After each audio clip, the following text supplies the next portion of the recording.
Okay, let's talk about how to quote and cite properly. I'm using the presentation here on the Module 2 essay resource page. So we click here, and that brings you this. And let's present and watch my, no, hello. Watch my face disappear. And so we need to bring my face back. Hello, my face. Okay, I'm back. I don't know how I learned that trick, but I think I did it accidentally, and I was like, cool, I can see my face again. Hello, face. Okay, basic rules. Number one, most important, always, always, always attach your quote to a sentence. You cannot end a sentence with a period, and the very next thing is quotation marks, and then you end with quotation marks, and or a citation. That's an isolated quote by itself. You have to attach it to a sentence. Easiest way to do that is he said, comma, quote, the author writes, comma, quote, put the author's last name, Barrington states, comma, quote, or whatever the last name is. Okay, so author writes, comma, quote, blah, blah, blah, and then put the citation at the end. We'll talk about citations in a second. Kramer states, blah, blah, blah. So there you don't need a citation because you already stated the author's name at the beginning. She questions, blah, blah, blah, whatever it is. Hey, it's my wife because it's she. And it's a Kramer. Because every Kramer that's a she must be my wife. No, I'm kidding. Use a colon if you begin with a description. So if you're not going to say he said, comma, quote, or he writes, comma, quote, or she writes, comma, quote, then you just tell me what's going on. At the beginning of the article, Kramer argues his point vigorously. So if it had said Kramer argues, then it'd be comma quote, because that's like he says comma quote, Kramer argues comma quote.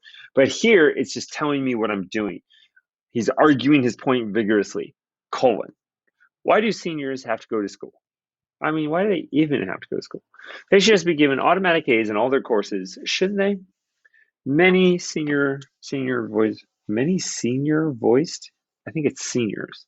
Wow, who wrote this? Now, if that thing will disappear, then you will notice that after the they, there is a question mark. That's because the quote itself ended in a question. So you're going to put that there. If the sentence was a question, did he really ask, quotation, then the question mark would go outside of the quotation marks because it's not part of the quotation, but it's part of the sentence. It's kind of confusing. I don't even mention it because, rarely comes up. Although I guess I just mentioned it. Basic citation rules. Cite your source either before the quote or after the quote in parentheses. Do one or the other. If you cite your after your quote, write it in parentheses, whatever shows up first in your works cited. Usually it's the author's name, but if it's not the author's name, then it's going to be the title of the work in quotation marks. Make sure you still have quotation marks around it. If you don't have that, you should not be citing it, but it would be the title of the article, or not the article, the the website or the newspaper or something in italics. Okay, so it'll look something like this. If you got it from an author named with the last name of Smith, it would look like that. It's from an article called Affirmative Action, it would look like that. If it was from the NAACP website, it would look like that. Okay, because it's italicized. For ellipses, you don't really need to use ellipses. Sorry, this all came up at once. At the beginning or end of a quote, even if you cut something off at the beginning or end of it, usually you're going to use ellipses when you cut something out of the middle of a quote. So if the original quote was something like, "Seniors are the best," Mr. Kramer exclaimed before continuing, "They are the best students at our school." That's repetitive. But anyway, notice how I have double quotation marks around the entire quote and single quotation marks around the dialogue. If you have a sentence that has some dialogue and some non-dialogue, that gets confusing. So you could cut out the part that's non-dialogue and just write, "Seniors are the best. They are the best at our school." Okay, best students at our school. I just went over this. If you have a quote within a quote, double quotation marks around the entire thing, single quotation marks just around the quote within the quote. Mr. Kramer asks, how can a freshman who says, I don't like seniors be trusted? So I don't like seniors is something that somebody else says. And then this is what I say, which is the whole thing. So quote within a quote, double around the entire thing, single around just the quote within the quote. The first time you mention a quote, if you want to, if you can, mention the author's credential. This is really for the research paper.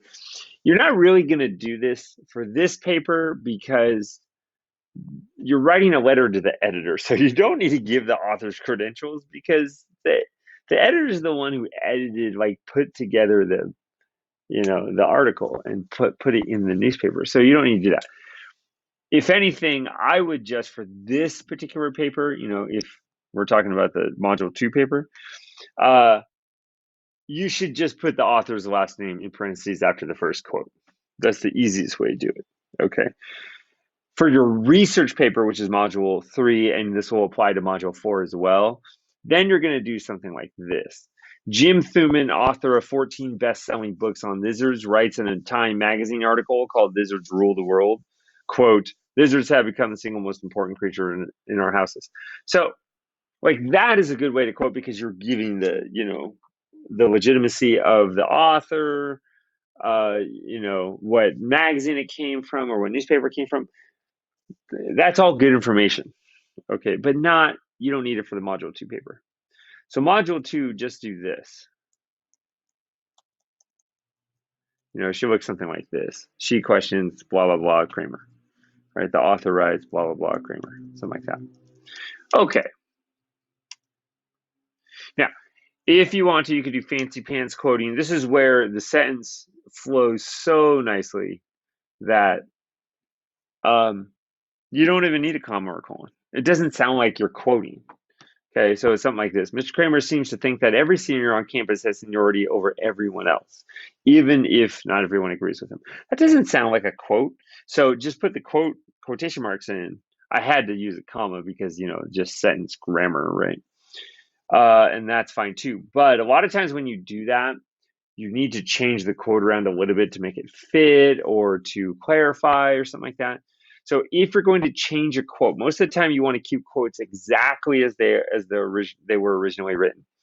If you have to change a quote, the change cannot change the meaning of the quote, and you must put the quote or the change that you make in brackets so I know you changed it. So if my original quote was "He was the craziest teacher I knew," somebody said that, but it's not clear who the he is, and you want to say who the he is, you can just say, Mr. Kramer was the craziest teacher I knew. It changes, the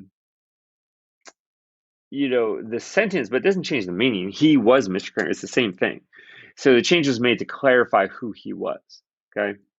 So that's appropriate. If you have a long quote, I'm not going to read all this. Just do it like this. So first, you're going to set up the quote exactly how you normally would. Okay. Most experts agree that teaching English is the lowest profession in existence.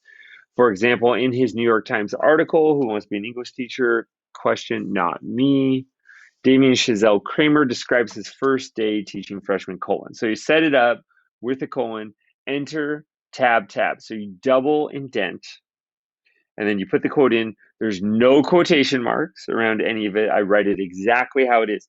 So like if it was the beginning of a paragraph, then I would indent this, right? If there's a quote in there, put double quotation marks. Just write exactly how it is.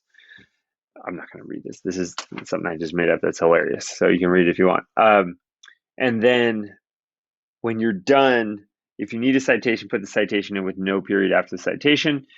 And then enter and make sure to go all the way to the margin to continue writing. Yes. Okay. Hello. That's it. Any questions about anything? That's fine. Okay. Well, if you have any questions, let me know. Thank you for watching.